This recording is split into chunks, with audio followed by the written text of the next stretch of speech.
Tá começando mais um Ponto D, um podcast feito pra você. Aqui não tem mimimi, aqui é preto no branco, você sabe. A gente fala a verdade, doa quem doer. Mas com muita classe, né? Hoje o dia, ou melhor, o programa tá especial. Eu convidei uma pessoa mais do que especial, com uma história de vida incrível. E eu queria compartilhar com vocês a história dela. Elisa Montes, nossa querida Elisa, seja bem-vinda, tudo bem? Tudo bem, Débora, obrigada pelo convite, me sinto muito honrada, viu, de estar aqui hoje com Honrada você. sou eu. Gente, deixa eu contar para vocês um pouco da história da Elisa. A Elisa, ela é locutora, né? E ela descobriu há um tempo atrás... Olha meu celular, vou até parar, peraí, gente. Peraí que eu não sou besta. E aqui é assim mesmo. Ela descobriu há um tempo atrás que ela tem câncer. E a gente já se conhecia de algum tempo e eu acompanhei a trajetória dela quando ela recebeu esse diagnóstico. E a maneira como a Elisa tem lidado com essa situação é um exemplo de vida para muita gente. Porque em nenhum momento eu a vi se vitimizar. E eu fico triste porque é uma situação difícil, né? A gente que sabe que passa por isso, que conhece gente que passa por isso. E, gente, vai ser assim hoje. Vai ser na base do choro. Mas não tem problema não, porque eu sou assim mesmo. Eu queria que você contasse pra gente... quando você descobriu o teu câncer, o que aconteceu? Como que você descobriu? Parece que foi de uma maneira diferente, né? Sim, na verdade, isso vem lá da adolescência, né? Eu tenho primas que têm nódulos mamários mais benignos, né? Neoplasia benigna. E eu tirei 2 nódulos aos 18 anos, benignos. Você já tinha... Sim, então já sim, tinha histórico. Já vinha por ali. Isso. Então, quando surgiu um nódulo na minha mama esquerda, eu falei, mais um benigno, tá suave, vou fazer outra cirurgia, tiro, tá tudo certo. Tudo ok. Ok, vida que segue. E a coisa que eu sempre falo de errado que eu fiz foi deixar para depois, achando que não era nada. Nisso veio uma pandemia aí que todo mundo sabe que foi um Deus nos acuda, né? Pois é. E durante a pandemia, esse nódulo começou a crescer. E eu falei, agora? A gente não pode nem sair de casa? Pois é, verdade. E daí eu falei, assim que maneirar a pandemia, vou imediatamente buscar um médico, porque realmente aquilo já estava me deixando, assim, preocupada. E assim que deu uma atenuada na pandemia, a gente já conseguia sair, marcar um médico e tudo mais, eu fiz, particular, uma consulta com uma ginecologista que eu já procurava, né? E já levei uns exames de ultrassonografia das mamas, porque na época eu estava com 38 anos, né? Então, é indicado a mamografia após os 40. E entregando para ela, ela disse, olha, você tá com 7 nódulos, 4 em uma mama, 3 em outra, e eu não tô gostando do que eu tô vendo. Eita. Só que aqui na clínica, a gente não tem mastologista, então busque um urgentemente. Aí eu falei, agora eu quero ver como que eu vou fazer, agora né? Eu me assustei. Aí eu falei assim, agora vamos em busca de um mastologista na rede SUS.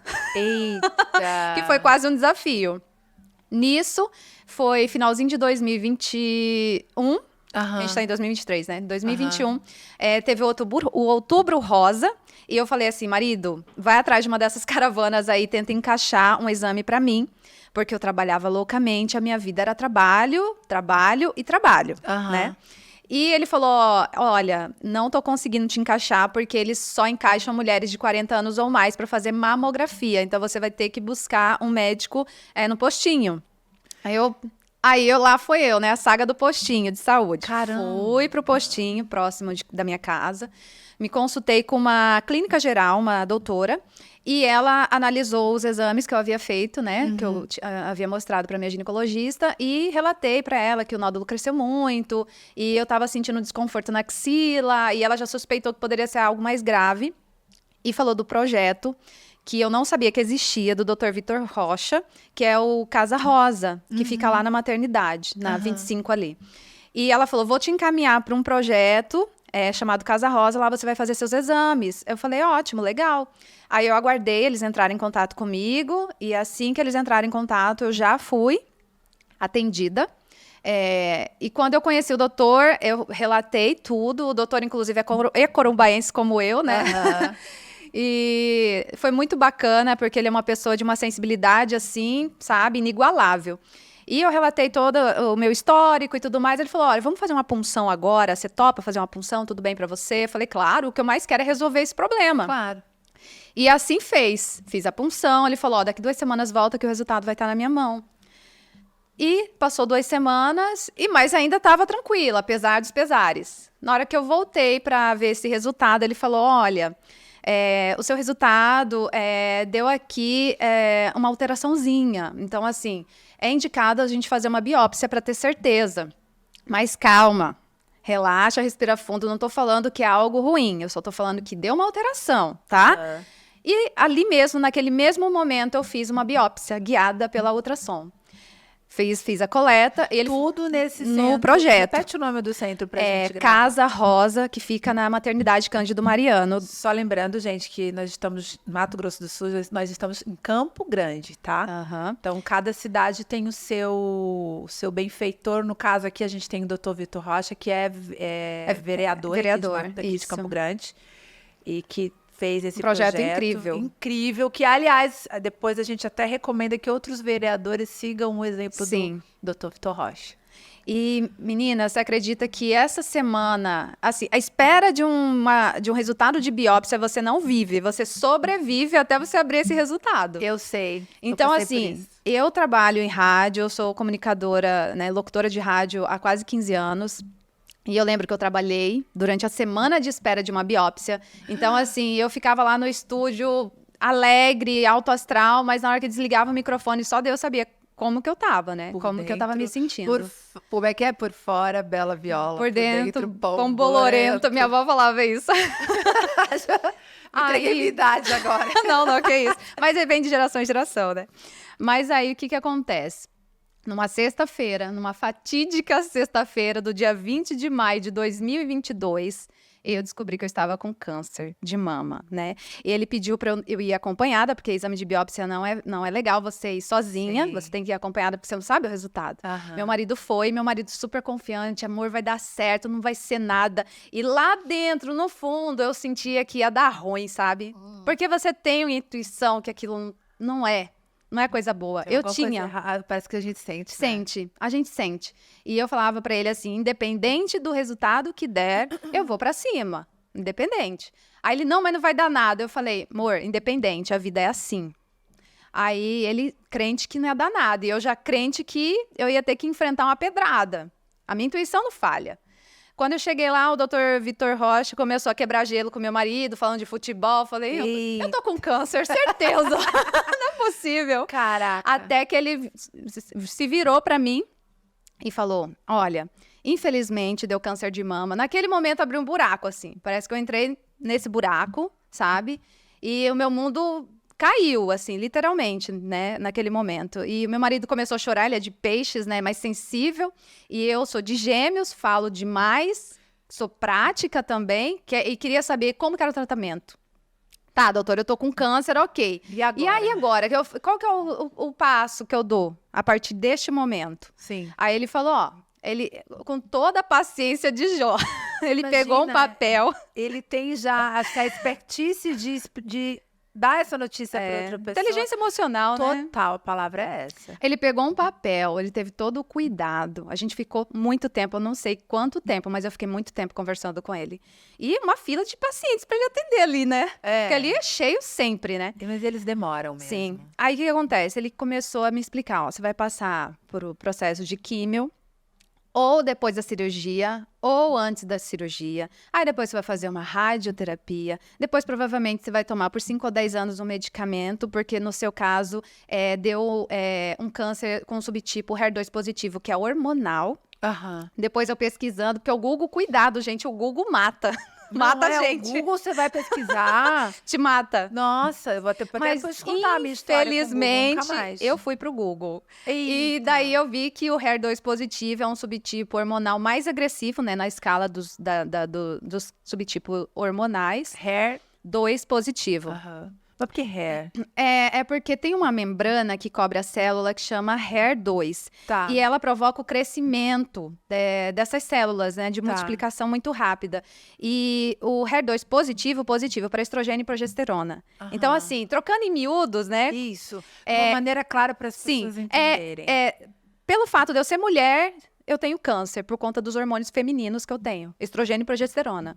Entendi. Então, o medicamento que eu tomo é para cortar esse meu hormônio. Para cortar o hormônio. Isso, para controlar esse hormônio, na verdade, cortar mesmo. Aí... Porque ele que provoca o crescimento das células cancerígenas. Ele alimenta, na verdade, alimenta a célula, é combustível para que ela cresça e espalhe. E quando eu descobri isso, eu comecei a entender o meu caso, porque até então, para mim, câncer de mama era câncer de mama, ponto. Eu não sabia que tinha hormonal, eu não sabia que tinha não hormonal, eu não sabia de nada. Na verdade, existem vários tipos, né? Vários tipos hormonais e um tipo não hormonal, que é o triplo negativo, né? Ou HER2 também negativo. Agora você virou catedrática. Já entendi tudo, né? Todos os tipos E eu vi também que o grau era 3, então a multiplicação celular é muito rápida, porque tem o grau 1, 2 e 3. O grau 1 é multiplicação bem lenta, que às vezes leva um ano para ele sair do lugar. Grau 2 é quando ele multiplica mediano. Grau 3... Vai de uma vez. Rápido. E eu tava com esse nódulo antes da pandemia. E era câncer, e eu não sabia. Lembra que eu falei que eu não dei muito crédito, achando que era mais um nódulo benigno? E daí... Deixa eu te perguntar, do tempo que você descobriu, porque você foi pelo SUS, né? E como eu já falei, aqui a gente, de alguma maneira, a gente traz para a política pública sempre, porque esse é o objetivo, a gente mostrar que dá para fazer ou não dá para fazer. E quando você você procurou o SUS, até você chegar no Dr. Vitor Rocha, chegar no projeto Casa Rosa, quanto tempo você levou? Olha, eu fiquei buscando pelo SUS final de 2021, outubro, por aí eu já estava buscando um mastologista. Eu fui ser atendida e diagnosticada, na verdade eu fui diagnosticada em março.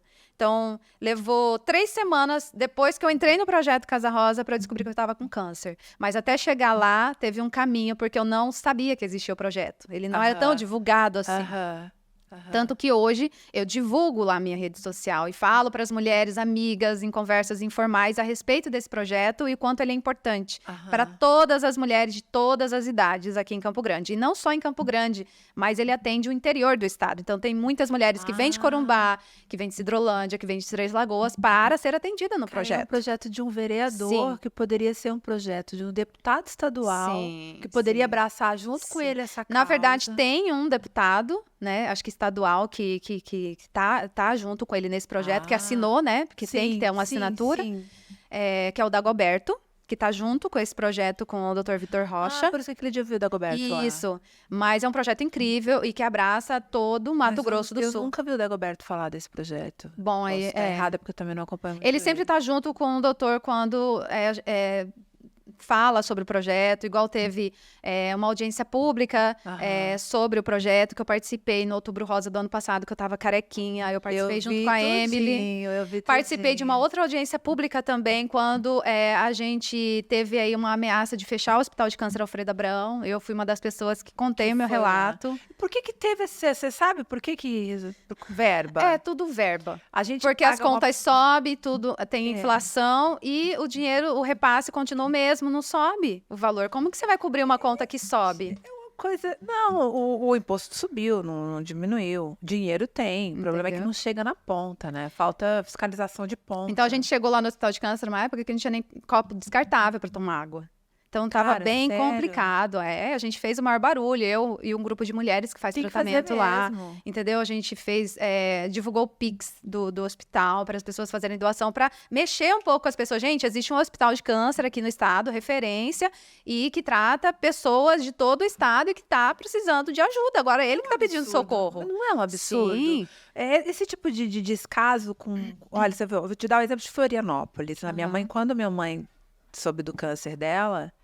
Ela foi... A gente morava em Florianópolis ainda. Se você vê o Hospital do Câncer lá, é coisa de primeiro mundo. É tudo muito rápido, tudo se resolve. Aí você vê como a gestão pública, quando ela é eficiente, Cara, a coisa funciona, Elise, sabe? Flui, né? A coisa flui. É harmônico, né? Quando você vê que o gestor público ele está interessado, acontece como aconteceu com o vereador. Que, aliás, eu vou chamar ele aqui, Chama. porque merece, sabe? Sim, com certeza. Contar a história de Sim. como ele fez. Mas vamos voltar para o assunto. Aí Aham. você descobriu, aí você começou o seu tratamento. Sim, aí eu descobri, o próprio doutor Vitor Rocha me encaminhou para o Hospital de Câncer Alfredo Abrão. E lá eles pediram uma bateria de exames, que é o de praxe, né? Sim. Para saber como que tá esse câncer, se tá só localizado, se foi para outros lugares, etc e tal. E 30 dias depois, com os exames em mãos, que eu paguei particular, diga-se de passagem, porque existe uma morosidade. E o Hospital de Câncer já estava enfrentando aí um processo, assim, de não ter verba para pagar clínica terceirizada, por exemplo, para fazer uma cintilografia óssea. Graças a Deus, a empresa que eu estou vinculada, né, com a rádio que eu estou vinculada, fez essa gentileza, né, e me abraçou nesse momento e custeou os exames. Sério? Aham. Parabéns pro pessoal da Blink. O Muito pessoal legal. da Blink 102 custeou tomografia craniana, ressonância magnética do tórax e Caramba. pelvis, cintilografia óssea, PAF da axila, que é a biópsia que eu fiz, mamografia que eu precisei fazer. Então, uma documentação que eu tenho para constatar como estava o câncer antes do tratamento. Então, tem toda essa documentação. E quando eu voltei, né, tive o retorno com todos esses exames que o meu médico pediu, aí eu Sim. comecei a me consultar, a ser monitorada e cuidada pelo Dr. João Paulo, né, lá do Hospital de Câncer. Ele simplesmente abriu meus exames e me deu ali a resposta do que tinha dado ali no Aham. exame. E ele viu a cintilografia óssea, tudo ok, abriu o exame de ressonância magnética do tórax e falou, ó, infelizmente deu metástase no pulmão. Tá vendo isso aqui, ó? Esses pontinhos aqui, meu pulmão parecia árvore de Natal. Por isso que você tá respirando ofegante. Também. É. Aí tinha vários pontinhos de metástase no pulmão. Aí ele viu a pelvis, o meu fígado tinha mais nódulo que fígado, né? Caramba. É um nódulo desse tamanho, Débora. Enorme, tinha mais nódulo que fígado, não existia quase fígado. Nossa. Aí eu falei, pronto, agora eu morri. Agora, se eu não morri antes com o diagnóstico de câncer, agora com metástase, eu vou morrer, certeza. Na minha cabeça, aquele momento, os cuidados seriam paliativos, não seria mais tratamento para cura. Eu falei, doutor, é paliativo? E ele só ficou quieto, assim, olhou para mim e falou, faz o tratamento. Ele não falou nem que sim Nem e que nem que não. não, porque tudo depende de como o seu corpo vai reagir e interagir com os medicamentos. E o meu marido já chorando, já, tipo, né? Aham. Aí eu quase falei assim, marido, a Pax tá em dia, vamos lá, porque, né? Porque eu quero ter um enterro decente. Tem que rir, Porque a né? gente já começa a pensar na morte, não tem, é inevitável. Um diagnóstico de câncer, você vai pensar na morte. E é bem uma coisa bem estranha, assim, porque a morte vem para todos. Não só para um paciente que é diagnosticado com câncer. Só que quando a gente desperta para esse ponto que não é ignorado porque a gente vai viver a nossa vida e não fica pensando, um dia eu vou morrer. Ninguém fica pensando Sim, nisso. porque se pensar, né? Você acabou. não vive. Ou vive. Ou vive mais. Essa é a pergunta que eu ia te fazer. Quando Aham. você teve esse diagnóstico mais agressivo e você se deparou com a possibilidade de De morte. partir, Uhum. como é que você reagiu? Eu vejo uma reação Aham. diferente. Bom, primeiro, eu fui muito grata a Deus por tudo que eu vivi, porque eu passei por muita coisa. O diagnóstico de câncer é, assim, de longe, a pior coisa que eu tô passando agora, né? Porque eu já passei por muita coisa pesada, sabe? E quando veio o diagnóstico, eu primeiro agradeci por ter me mantido sã, com a mente sã, depois de tanta coisa que passou comigo, e agora mais uma que eu tinha que enfrentar. E falei, o doutor disse que eu tenho o medicamento, o tratamento que ele pode oferecer é uma chance que eu tenho. Pode ser 1%, 2%, 30%, 50%, não interessa, mas é a minha chance. E você se agarrou a essa chance? Exatamente. Então, assim, eu tinha 2 caminhos para escolher. Ou eu me entregava e me vitimizava e ficava ali, sabe? Ou eu seguia o caminho, não, eu vou para cima, vou viver, porque eu sei que um dia eu vou morrer, então eu vou viver mesmo em tratamento, mesmo sabendo que o câncer está avançado. Eu vou viver, o melhor que eu tenho para viver, eu vou viver. O que Deus permitiu, eu vou viver. E fui para cima.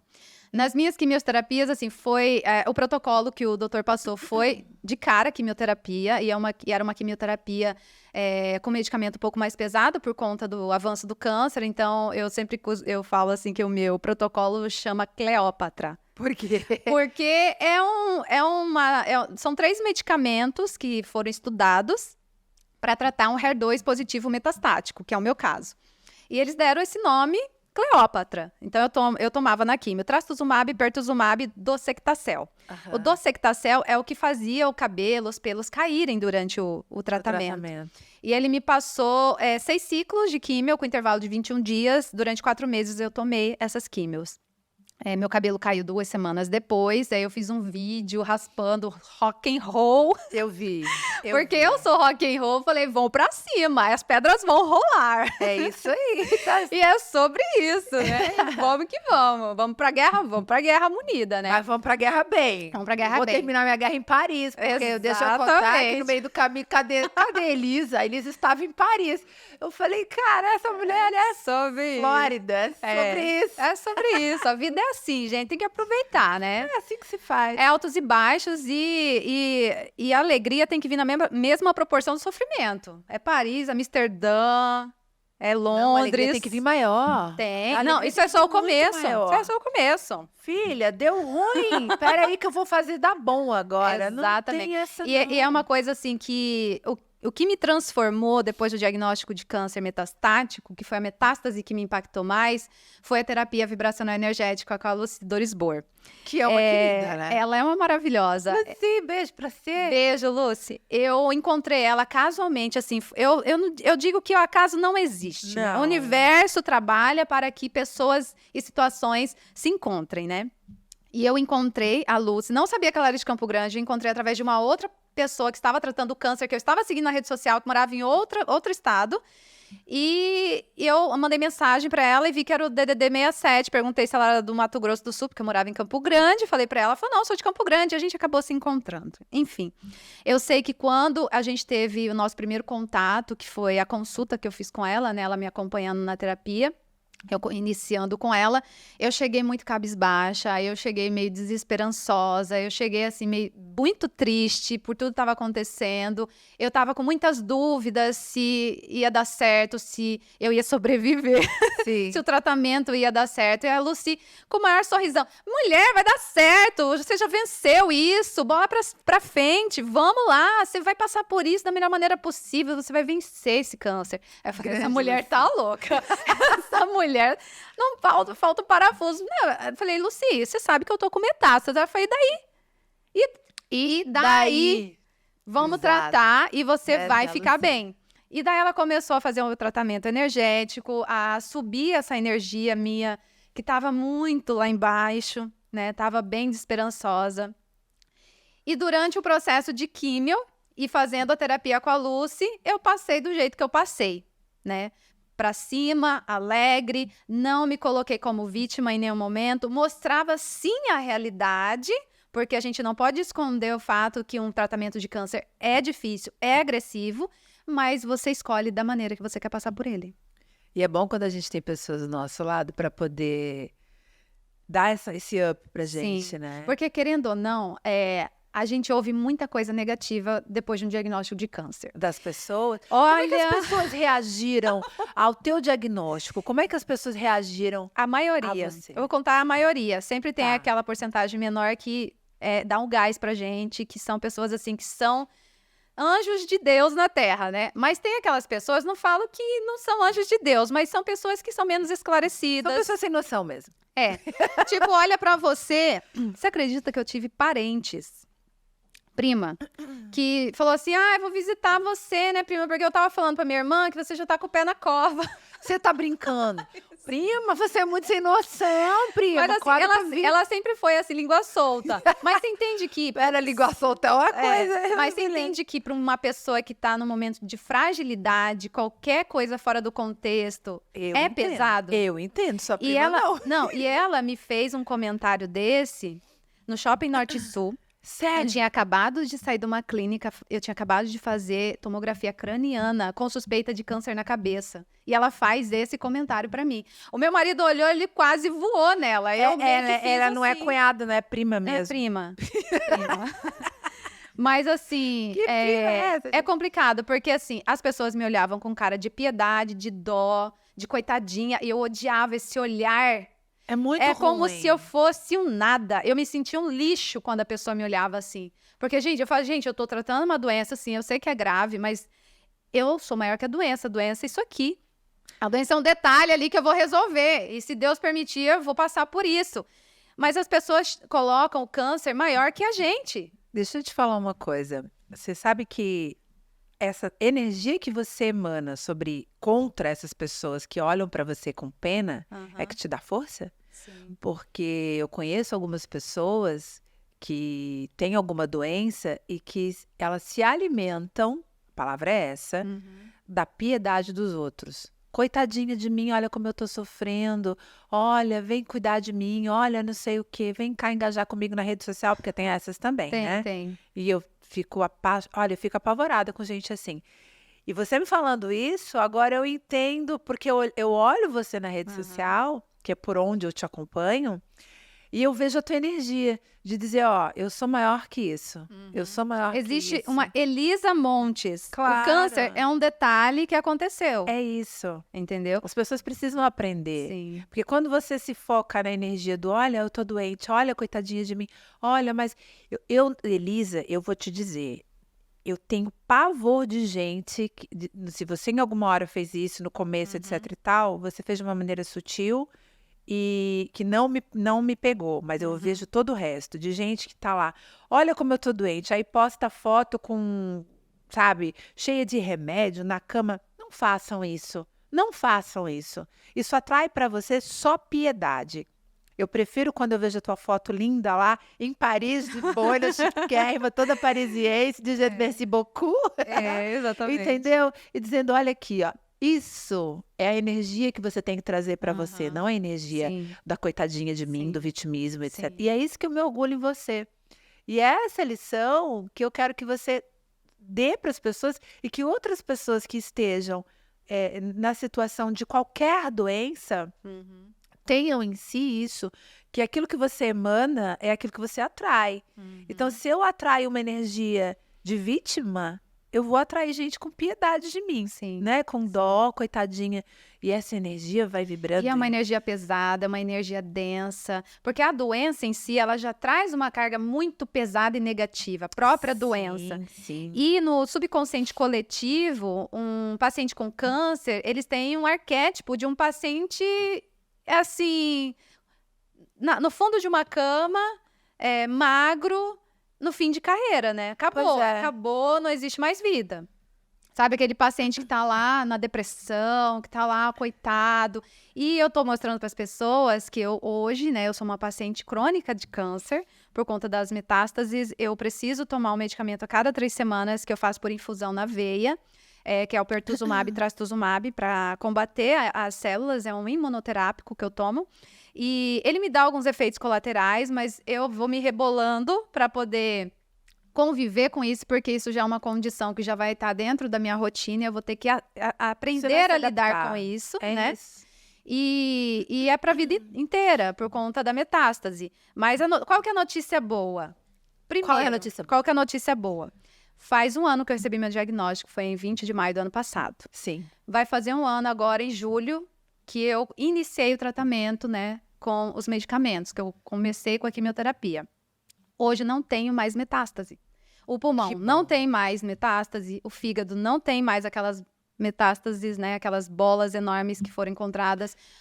A mama, o nódulo também se desintegrou, da axila não sinto mais desconforto. Não precisei fazer cirurgia das mamas porque o câncer não estava mais localizado, porque ele já havia andado. Aham. Mas precisei fazer um controle hormonal com a retirada dos ovários. Então, eu fiz uma laparoscopia pelo próprio hospital Aham. para retirar os ovários e controlar mais ainda a doença.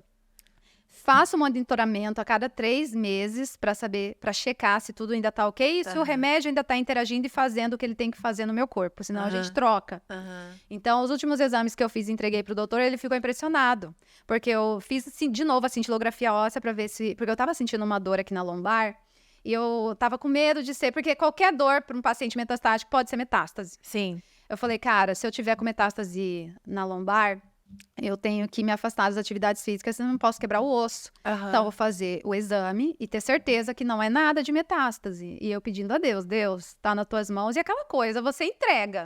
Porque Você se não tá você fazendo pegar pra si, é um isso. peso muito, muito grande. E é um peso que eu não quero ter, eu já entreguei pra Deus. Tá, Deus, tá contigo. Se for pra ser, vão pra cima. Se não for, obrigada. Muito obrigada, te agradeço. Fiz a cintilografia óssea. Chegou, e o cara lá, o biomédico que fez o exame, ele me reconheceu. Da rádio, né? Sim. Ele falou, Elisa Montes, eu ouvia você lá na rádio, sou seu fã. Ó, acabei de fazer seu exame, você tá ok, não tem nada. Nossa, eu respirei Chega, tão até eu respirei aliviada, porque o exame fica pronto em 7 dias. Então, eu tinha que esperar 7 dias para saber o resultado. Ai, e ele gente, me essa deu a espera. notícia. Ai, que coisa E boa. eu queria malhar, puxar ferro, né? Porque eu sou Aham. dessas, né? Ah, então, você falou pra mim que malhar ajuda? Sim, ajuda na respiração. E eu malhei durante as quimioterapias. Eu fiz a academia nas Show. quimioterapias para mostrar que você é capaz de tudo quando você se dispõe a fazer o que você quer. Nenhum medicamento vai me tirar o que eu quero e eu preciso e quero fazer, e nem o câncer. Então, assim, eu continuei malhando, claro. Ia tomar o medicamento, dava um intervalinho ali de 1, 2, 3 dias, 4 dias para o corpo recuperar depois da quimio. Depois partiu a academia. E assim segui a vida. E quando eu fiz a cintilografia óssea, deu só desgastes nos ossos, por conta da minha idade, né? Aham, aham. Eu cheguei aos 40. Ok, tô fortalecendo a lombar e agora não sinto mais dor. Ela assim pra mim, ai, eu tô começando a sentir minha vista, antes eu não sentia. Eu falei, você tá com quantos anos? Ai, tô com 40. Eu falei, filha, agora é só ladeira abaixo, não tem jeito não. É sobre isso, né? Depois dos 40. Mas aí o doutor também passou o exame da cabeça, porque a gente estava acompanhando um bendito ponto que tinha surgido, assim. Um ponto surgiu no cérebro. Ai, Jesus. E a vida de um paciente com câncer metastático é assim, ó. Vai. Puras emoções. Eu tô bem, peraí, agora vamos ali. Vamos Deixa eu ver se eu ali, tô bem. peraí. Aí eu viajei para Paris com esse ponto na cabeça. Sem saber se ia ser câncer, se não ia ser câncer. Eu viajei. Peraí que eu tô com pontinha. Eu vou a Paris, eu volto. Quando eu Deixa eu ir voltar. lá, esparecer, Aí né? a gente conversa. Depois a gente conversa. Mas eu vou a gente voltar continua. parisiense. Depois a gente continua, segue o fluxo. Aí o que acontece? Agora ele pediu novamente para acompanhar esse bendito ponto. Falei, Deus, Jesus, sou eu de novo. Estamos aqui mais uma vez com mais um exame para fazer. Então é isso, Deus. O que for para ser será. Eu já entreguei nas tuas mãos. Se for para ser alguma coisa, eu tô com o senhor e vamos em frente. Se não for, te agradeço. É isso. E fiz o exame. Fiz o exame de tomografia craniana, chegou. Aí eu dei o outro exame para eles poderem monitorar esse tal ponto, porque eu tenho um ponto específico, para eles verem certinho, para não passar batido. E quando eu entreguei pro doutor, eu abri antes, tá? Mas eu não entendo nada. Pois Faço é, ideia. sempre que a gente É abre. tanto termo, né? Não, pior é que a gente técnico. abre, e vai pro Google. Que que cada significa palavra. essa palavra? Aí o Google te mata, aí né, já viu, né? Gente. Aí eu fiquei na expectativa do doutor ver os exames, né? Porque da cintilografia óssea eu já tive um feedback ok, tava ok, simbora, vamos, ó, regaçar na academia agora. Exatamente. Aí ele falou assim, então, tô vendo aqui pela sua tomografia craniana que aquele ponto não existe mais. Então não legal. era nada de câncer, era talvez alguma veinha que dobrou e teve ali, e pegou ali, né, um sanguinho que parou ali e tal. Mas agora tá ok, não tem nada, nem ele, nem outro ponto nenhum, vida que segue. Tô vendo pelo seu exame de sangue que a sua taxa tumoral abaixou consideravelmente, estava 76, agora tá 12. Eu falei, Caramba! tem que zerar, doutor? Ele, não, tem que ficar abaixo de 30. O seu tá 12, tá ótimo. Cara, que legal. Agora eu vou fazer uma ressonância aqui, né, do tórax e da pelvis no hospital mesmo, porque esses exames eu tive que fazer particular. E ele falou para eu retornar, mas ele falou, com base nesses exames que você me trouxe e pelo exame de sangue, provavelmente é 100%, você está ótima. Cara, Então, que assim, máximo. você entende que eu achava que ia morrer, recebi o pior diagnóstico, é um diagnóstico de metástase, e no subconsciente coletivo, metástase, tchau, vai pra tumba, né? Já era, pé na cova, como diz minha E hoje eu tô falando aqui que eu não estou com câncer no corpo. Porque existe uma medicina, existe um Deus, existe sua fé, existe tudo isso a seu favor. E quando você Tô se com o olho cheio de agarra, lágrimas. né? E quando você se agarra nisso, as coisas, o milagre acontece. Claro, depende de cada pessoa, igual o tratamento que eu fiz com a Lucy. Quando ela começou a fazer o tratamento comigo, ela falou, Elisa, eu já coloquei seu nome aqui para fazer o tratamento e eu vi que essa doença não é para morte. Porque, infelizmente, acontece às vezes da pessoa desenvolver um câncer e, infelizmente, na vida dela, aquilo ali é para ela realmente partir. Então, assim, tem casos e casos. E no meu caso, ela disse, você só vai morrer se você quiser. Se você agarrar na morte. Porque não é para você essa morte. Você entende que isso pode ter sido uma missão para você? Sim. De repente, tá aqui falando sobre isso para pessoas que precisam ouvir isso. Eu devo te contar uma história nesse contexto. O meu cunhado tá com câncer. Eu choro porque eu me emociono muito. E a gente estava na fazenda, a gente foi lá visitar ele. Gente, por que eu sou assim tão molenga, né? Enfim. E aí a gente estava na mesa, todo mundo preocupado com ele, e sabe, agradando muito. Ele olhou e falou assim, para, cara, parece que vocês estão falando com o doente. Cara, verdade. todo mundo calou a boca, botou a mão na cabeça, eu falei, cara...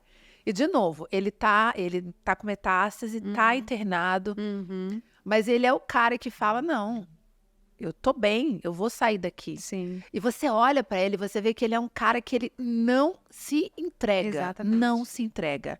E ele já passou por outras, assim, meu marido já doou o rim pra ele, já foi transplantado, e ele, cara, ficou bom. E aí você vê, o que você busca, é o que você quer. E essas pessoas, como meu cunhado, como você... Para mim, isso é missão. Sim. É a missão de dizer, olha, se você tem fé, se você vibra na energia certa, você transcende tudo isso. Sim. E que bom seria se as pessoas tivessem essa consciência de entender esse lado todo, né? Porque é muito triste você ver pessoas que ficam doentes e se entregam, tem gente que recebe o diagnóstico e morre em semanas. Deus quis isso. Deus agora não quer coisa ruim para ninguém. Deus quer que a gente tem desafios e provas na vida. Não só de doença, qualquer. Familiar, profissional, né? Entre marido e mulher. Sempre vai ter seus desafios. E você encara isso como uma missão? Sim, porque quando eu recebi o diagnóstico, eu não fui aquela pessoa que falou, Deus, por que comigo? Porque muitas das vezes das pessoas... reportam a Deus sobre... Por que Deus? Comigo? Logo eu, né? Por que não, né? Eu não sou melhor que ninguém, nem pior também. Mas a única coisa que eu indagava a Deus, pra que isso? Pra que o Senhor quer que eu passe por isso? Eu tenho que ver o quê? O que eu tenho que aprender ainda depois das pancadas que eu já tinha levado? Eu tenho que aprender o quê? Eu tenho que me conectar com alguém? Eu tenho que mudar o foco? O meu caminho é outro? Você quer me levar para outra vertente aí nessa história? O que eu preciso fazer? Então, vai me mostrando. Eu falava para Deus, vai me mostrando o caminho que eu tenho que andar. O que o Senhor tem para mim? Porque essa doença não está aqui à toa. Ela está aqui para eu aprender alguma coisa. É exatamente assim. E eu levo mesmo como aprendizado, por várias reflexões que eu venho fazendo também, em relação à finitude, né? Eu nunca havia parado para pensar sobre. Tá, eu vou morrer, e aí? O que você eu tenho vai morrer um dia de qualquer maneira. Exatamente. De repente você tá aqui e você bate a cabeça, cai no chão e morre. Acabou. Ou vira a esquina, pegou um carro ali, já era. Mas eu nunca havia pensado no sentido de, tá, já que eu vou morrer, vamos fazer as coisas que realmente vale a pena? Porque eu achava que eu ia viver muito tempo. Assim, na minha vã consciência. Acha, né? Ah, não, vai ter tempo. Tipo, essa viagem que eu fiz para fora do Brasil, não, um dia eu faço. E dá-lhe trabalho, dá-lhe trabalho, dá-lhe trabalho. Não, um dia eu faço. Assim que eu... depois, nas outras férias, ano que vem. Aí veio o câncer. Pá! Falei, cara, eu quero fazer a viagem. Eu vou fazer a viagem. Falei, doutor, é o seguinte. Tô indo. Eu tinha acabado meu ciclo de químio. Tinha acabado de sair de uma cirurgia que eu retirei os ovários. Tava na imunoterapia. Falei, doutor, o senhor me libera para eu ficar 4 semanas fora? Aí ele falou que você vai pra onde? Como assim? Daquela clínica. Aí eu falei assim, é que eu quero fazer uma viagem internacional. Ele vou pra Europa, vou pra casa de uma amiga, ela mora em Dublin, ela me convidou, faz muito tempo que ela me convida, ela mora há 7 anos lá, e eu tô indo pra lá, o senhor me libera? Aí ele falou, tá, deixa eu olhar seus exames aqui. Aí tava tudo já bom, né? A gente só tava acompanhando aquele bendito ponto na cabeça, que graças a Deus não é nada. E minha amiga ainda falou assim, amiga, pergunta pro seu médico se eu posso virar você de cabeça pra baixo e te chacoalhar. Eu falei, por quê? E te dá um monte de vinho também. Não, é mais ou menos. Aí ela falou, eu falei, por quê, amiga? E eu não sabia. Depois eu fui saber, né? Eu falei, doutor, minha amiga falou se eu posso virar de ponta cabeça, chacoalhar. Aí ele, deixa eu ver se você tem metástase óssea. Ah, não tem, pode. Ela te levou num negócio Na daquele. Disney de Paris, e a gente foi nas montanhas russas de lá, viramos de Massa! ponta cabeça. Nossa! A gente entrava e saía de fila de montanha russa. Você Tiramos doida, foto não, com o obrigada. Pateta. Não, eu Vimos ia o tirar foto Mickey, com o Castelo Pateta, das eu quero. Princesas. Gente, eu virei criança. Imagina Assim, que eu vivi um sonho que eu queria morar naquela viagem, né? E essa minha amiga é minha amiga de infância, Sim. lá de Corumbá. a É Nathalie, outro Nathalie Knauf. sentido, né? E a Nathalie, ela tem junto comigo uma história de muita amizade, de muito amor e de muita luta também, porque assim, ela esteve presente no momento mais difícil da minha vida. Eu vou chorar. Conta pra gente, Não, ou não por pode? isso que eu falo, não posso. Não é o câncer, o câncer pra mim, assim, eu vou surfando, né? Mas o pior momento, assim, da minha vida foi com 18 anos, quando eu perdi meu irmão. Oh, Mas, assim, não foi de doença, tá? Quando eu falo sobre ele, as pessoas perguntam, né, do que ele morreu. Ele foi assassinado. Ele tinha 16 anos, caramba, Elisa. lá em Corumbá. E, na época, nossa vida era muito difícil. Meu pai, ele bebia, ele tinha problemas com a bebida, ele era alcoólatra, hoje ele admite isso. Mas, graças a Deus, hoje ele não tá mais nessa vida, ele já abandonou, né? Já se tratou. Mas, e na época, a minha irmã, que é a caçula hoje, ela tava com 10 anos, eu tinha acabado de fazer 18, meu irmão tinha 16. E nesse dia que meu irmão faleceu, foi num sábado, no dia 13 de outubro de 2021. 13 de outubro de 2001. Era um ano muito difícil para mim, para nossa família. A minha mãe sofria muito vendo meu pai na situação que estava. O meu irmão queria estudar para dar uma vida melhor para minha mãe, porque ele era o homem da casa, né? Sim. Então ele se sentia assim meio que Com 16? a vida dele era estudar para fazer prova para as Forças Armadas. Tanto que um mês antes dele morrer, ele fez prova aqui em Campo Grande para aeronáutica e estava torcendo para passar, para vir para cá e trazer a gente para cá. Tirar minha mãe da vida que ela estava vivendo. E nesse dia eu estava na igreja, eu estava fazendo uma campanha, uma corrente de oração, e minha mãe foi me buscar junto com a minha irmã pequena. E o meu pai estava no bar, né, no final de semana, ele não parava em casa. E meu irmão era muito caseiro. E ele falou, não, eu vou ficar aqui, porque ele ia ensaiar uma música pro festival da escola. E ele sempre ia pro meu quarto, porque eu pegava o som da casa e levava no meu quarto. Eu sempre ouvi rádio, desde sempre. Eu sempre fui apaixonada. Eu fazia isso também, que só tinha um som na casa e uma Ficava TV. no meu quarto. Aí eu levava. O som no meu quarto. Era porque bem eu queria escutar música, rádio, e minha mãe queria assistir TV. Então eu falei, mãe, eu vou levar o som pro meu quarto, porque lá eu tranco a porta e fico de boa, né? Aham. E daí ele entrou no meu quarto pra ensaiar música, que ele ia cantar no festival. E quando ele foi surpreendido por um ladrão, que era vizinho nosso, do outro lado da rua, usuário de droga, entrou. Teve briga corporal, ele amarrou meu irmão, esfaqueou meu irmão levou 9 facadas no tórax. Caramba. E quando ele foi encontrado por uma vizinha que passou em casa para pegar um carrinho de feira, porque tinha feira noturna mais à frente na nossa rua, e viu que escutou um pedido de socorro. Ai, Jesus. E quando ela entrou com o filho dela, também na mesma idade da minha irmã criança, ela viu meu irmão agonizando, amarrado, esfaqueado, cheio de sangue no chão. E ela se desesperou, o cara correu na hora, ele estava lá carregando a nossa TV, pulou o muro e não conseguiu levar a TV. E ela viu só um vulto. E nisso, chamou todo mundo. E essa minha amiga Nathalie sabia onde eu estava, pegou o tio dela, que tinha uma caminhonete lá, e voou lá para a igreja, onde eu estava. Chegando lá, amiga, aconteceu um assalto na sua casa. Ela não sabia a gravidade. Ela sabia que havia acontecido um assalto. Meu irmão foi ferido e foi encaminhado para o pronto-socorro. Ela falou, amiga, houve um assalto, o Edgar tá ferido, foi para o pronto-socorro, eu tô levando vocês para lá agora. E minha mãe, seu pai, né, bebe, porque eles têm o mesmo nome, Edgar, meu pai, era meu irmão. filho. Aí ela falou, não, dona Dorinha, é o seu filho. Na hora falou, é o seu Acabou. filho. Minha mãe falou, como assim, meu filho? Já pegamos e voamos pra lá, né? Chegando lá, na hora que a gente dá a entrada ali no pronto-socorro, minha mãe, eu quero saber do meu filho, Edgar. cadê meu filho? Aí um bombeiro sai assim, infelizmente entrou em óbito, senhora. Assim, curta e grossa. Minha mãe deixou meu irmão são, com saúde, saudável, dentro de casa. Dentro de casa. Aí naquela hora, assim, eu vi a minha mãe desesperada. A minha irmã era muito apegada ao meu irmão. Ela competia comigo. Ela falava que eu era feia e que ela era bonita e que meu irmão era irmão só dela. Porque meu irmão era um anjo. Era um anjo, né? Você vê, né, como a pessoa é. É a índole da pessoa. Apesar de toda a dificuldade, ao invés de ele seguir o caminho do pai, se tornar uma pessoa, Sim. né? Sim. Ele falou, não, eu vou ser diferente de você e eu vou fazer ao contrário. Sim. E ele deixa essa lição, né? Cada um tem o que foi que eu falei pra você? Basta estar vivo. Sim. Aí eu me via numa situação muito difícil, porque eu morava em Corumbá, eu sou uma pessoa do interior, né? Uma adolescente de 17 para 18 anos, enfrentando uma situação que eu nunca imaginei enfrentar, com a minha mãe desesperada, a minha irmã não entendendo o que estava acontecendo, e eu tive que delegar funções para eu organizar tudo. Aí eu deixei alguém cuidando da minha mãe, eu deixei a vizinha de confiança com a minha irmã, e ela levou para casa dela para cuidar dela, onde ela brincava com as menininhas lá, que era filha dela. Alguém tinha que estar assim. E nisso meu pai chega bêbado.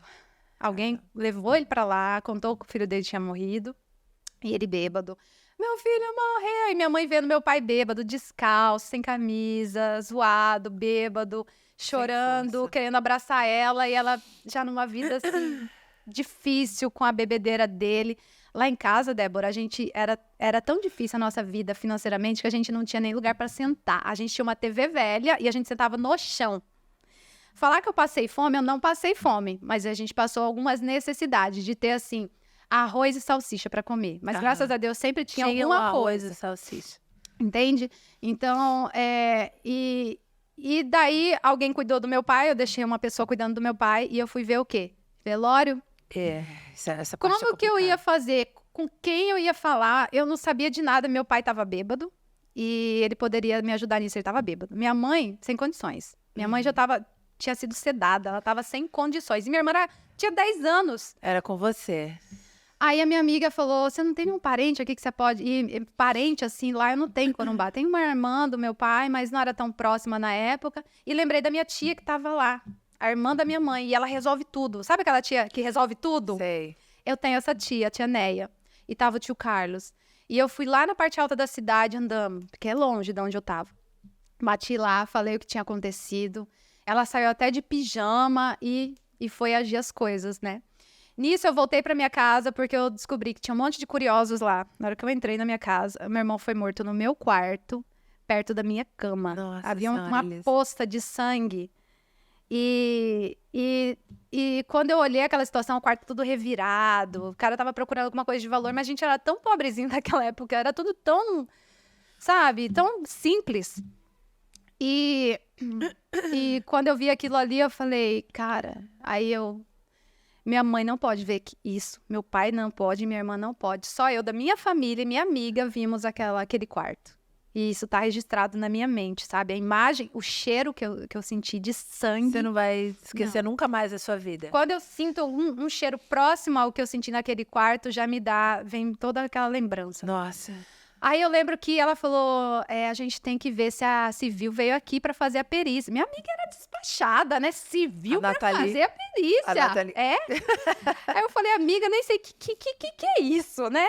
Aí ela falou, não, eles têm que ver, averiguar se deixou a arma do crime, digital. Eu falei, eu tô assistindo CSI, né? Então... Nem sei se naquela época tinha, mas eu pensei nisso. Falei, puxa. É que ela assistia muito Arquivo X, né? Ela era fã do Arquivo X. Aí tá. Aí eu levantei o lençol da cama da minha irmã, porque minha irmã dormia no mesmo quarto que eu, meu irmão tinha um quartinho só pra ele. Na hora que eu levantei, a faca desse tamanho. Porque o cara que matou meu irmão, ele trabalhava com açougue. Ele carneava, né? Sim. Vaca, gado, enfim. Até aquele momento você não sabia quem era. Não sabia. Caraca. Aí ela falou, bendita Nathalie. Ela falou, liga pra Civil agora, que eles têm que buscar a arma do crime. Aí liguei pra Civil, a Civil foi lá, buscou a arma do crime e tal. Aí o velório, naquela época o velório era em casa, meu irmão foi velado em casa. Sério? Na sala da nossa casa.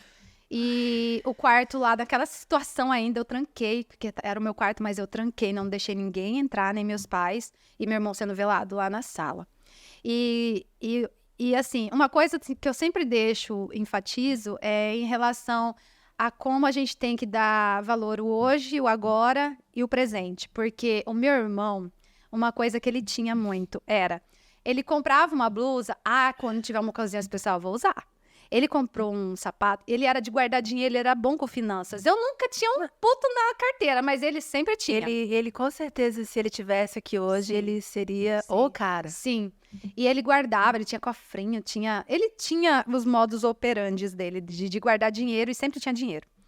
E ele juntou um dinheiro para comprar um mocassim, que ele queria um mocassim, porque ia ser elegante. Ele falou, vou usar numa ocasião especial. Falei, mano, você tem que usar agora, é bonito, já usa. E eu sempre fui assim, né? Comprou, eu já também, usa. não, Comprou, que guardar que nada. Se duvidar, eu saio da loja já usando. É, tipo assim, né? Também. Aí, não, porque eu vou usar numa ocasião especial. Eu falei, tá bom, né?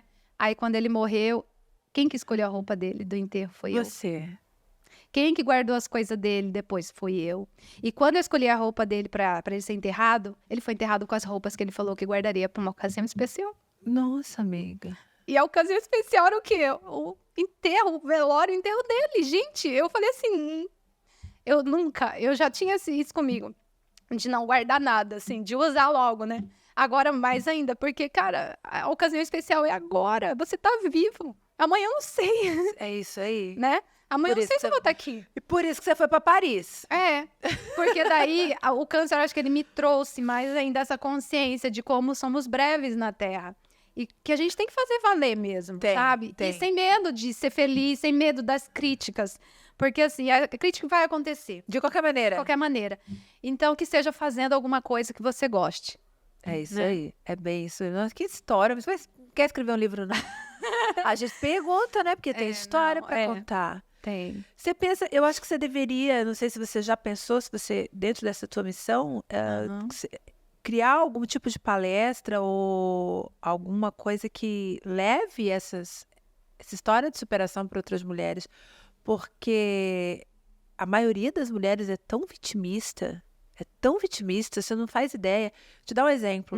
Quando eu fiquei doente na Covid, eu fiquei muito mal e eu peguei fibrose pulmonar. Perdi quase 40% do pulmão. Aí eu fui pro médico, mas falou, olha, Débora, sua vida nunca mais vai ser igual, né? Você tem que fazer exercício, você não pode isso, não pode aquilo, etc e tal. E aí eu fui pro tal do Facebook. Procurar sobre grupos de ajuda para entender o que estava acontecendo comigo. Cara, era uma coisa tão deprimente que eu comecei a chorar. Eu falei, gente, eu vou morrer em 5 meses. O que eu fiz? Eu saí de todos eles. Eu saí de todos os grupos, segui o que o médico falou, comecei a tirar os remédios aos poucos. E hoje, talvez, o outro tem que tomar um corticóide, alguma coisa assim, tem que fazer exercício, minha respiração é bem pesada, enfim. Mas eu vivo a minha vida, eu não penso nisso, porque eu sei que isso é uma coisa que mais lá pra frente vai me incomodar, mas eu não preciso pensar.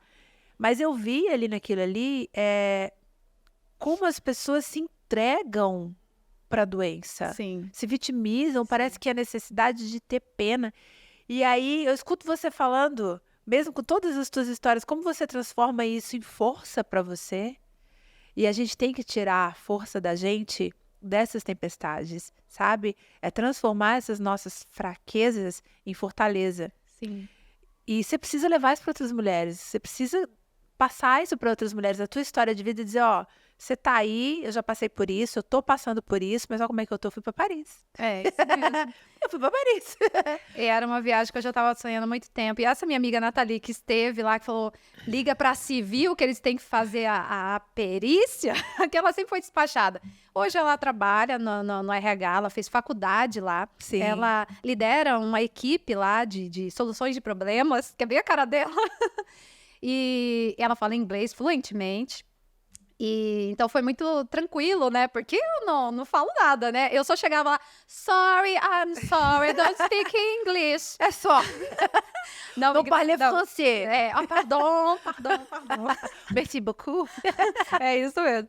Aí eu lembro que eu cheguei, aí todo mundo fala, Elisa, você foi sozinha pra lá, como que você conseguiu? Eu falei, cara, pra quem tá enfrentando um câncer, pra quem já enfrentou tanta coisa na vida, o que é fazer uma viagem assim? Então, Cara, eu quero muito, eu vou. E enfrento o medo, porque a coragem vem de você enfrentar o medo. Porque o medo vai acontecer pra todo mundo. E é Em muito- qualquer escala, vai acontecer. e é muito mais corajoso quem faz com medo, né? Faz comigo. Eu fiz com medo mesmo e fui. Quando eu fiz a conexão na Suíça, Sim. que eu parei, eu fui daqui pra São Paulo, Guarulhos, 12 horas de viagem, parei na Suíça. E ali eu vi que a dificuldade de não falar inglês.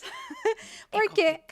E aí, todo mundo falava inglês. Aham. E eu, na minha, né, vamos dizer assim, na minha cabeça, achava que tinha alguém que falava português. Gente, eu tô no país deles, jamais, é difícil. É quase uma agulha no palheiro.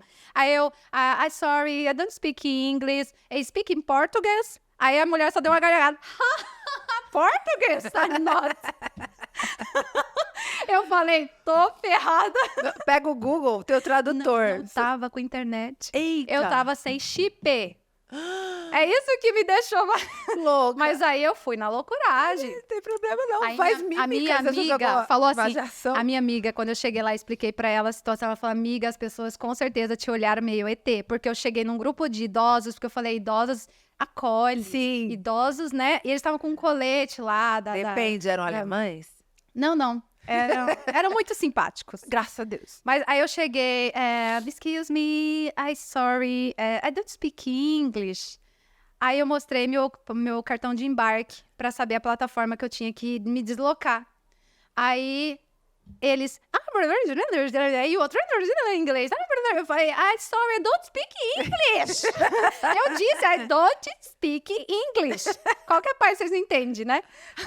Aí ele, oh, sorry. Aí eu mostrei, aí ele tentando comunicar na Como mímica. é que eu vou explicar pra essa menina? Aí eu falei assim, qualquer coisa, eu mostro o telefone da minha amiga, que tava no caderninho, Aham. aí eles ligam, e ela conversa em inglês com eles, e eu aviso que eu tô bem, cheguei viva.